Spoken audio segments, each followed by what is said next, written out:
చాలా మంది parents ఆటిజంకి medication ఏదైనా ఉందా అని అడుగుతూ ఉంటారు.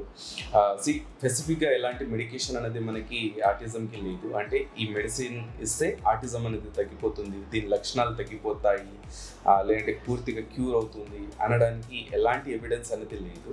ఉన్నదల్లా మనకి మెడికేషన్లో అది సప్లిమెంట్స్. రెండవది గట్ హెల్త్ ఇష్యూస్ ఉన్నా లేదంటే కాన్స్టిపేటెడ్ ఉన్నా దానికోసం ఉంటుంది. ఇంకొకటి మనకి సడేషన్స్ అనేవి ఉంటాయి. అంటే ఎవరైతే పిల్లలు ఎక్కువ హైపర్గా ఉంటారు, వాళ్ళని కంట్రోల్ చేయడానికి ఇబ్బందిగా ఉంటుంది, లేదంటే నైట్లో పడుకోడు బాబు, చాలా ఓవర్ హైపర్ యాక్టివ్గా ఉంటాడు అని అనుకుంటే అలాంటి పిల్లలకి సడేషన్స్ అంటే నిద్ర మాత్రలు అనేది ఇవ్వడం జరుగుతుంది. సో ఓవరాల్గా ఏంటంటే ఒక సప్లిమెంట్స్ తప్ప స్పెసిఫిక్గా ఎలాంటి మెడికేషన్ అనేది లేదు. సిమ్టమ్ బేస్డ్ అనేది అని అంటే మెడికేషన్స్ కంటే మీరు థెరపీస్ అండ్ డైట్ని మీరు ఎక్కువ ఫాలో అవుతూ ఉంటే కనుక మీకు చాలా వరకు మంచి రిజల్ట్స్ అనేవి వస్తాయి మనకి.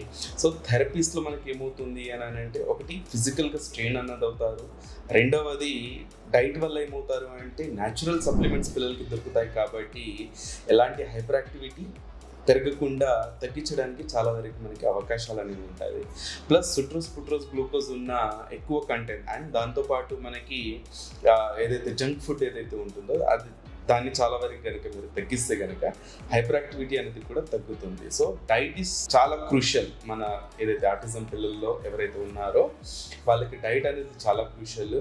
మేక్ షూర్ ఏంటంటే స్వీట్స్ కానివ్వండి, లేదంటే ఈ సుట్రోస్ గ్లూకోజ్ ఉన్న ఫ్రూట్స్ కానివ్వండి, అదర్ సప్లిమెంట్స్ కానివ్వండి తీసుకోకపోవడము చాలా మంచిది. సో దానివల్ల హైపర్ యాక్టివిటీ అనేది కంట్రోల్ అవుతుంది. మినిమం మీకు ఒక 3 to 4 days అనేది తెలుస్తుంది ఒకవేళ మీరు డైట్ మెయింటైన్ చేస్తున్నారు మీ పిల్లలు అనుకుంటే కనుక. Thank you. Ashoka child development centre మీ జీవితాల్లో వెలుగు నింపుతుంది.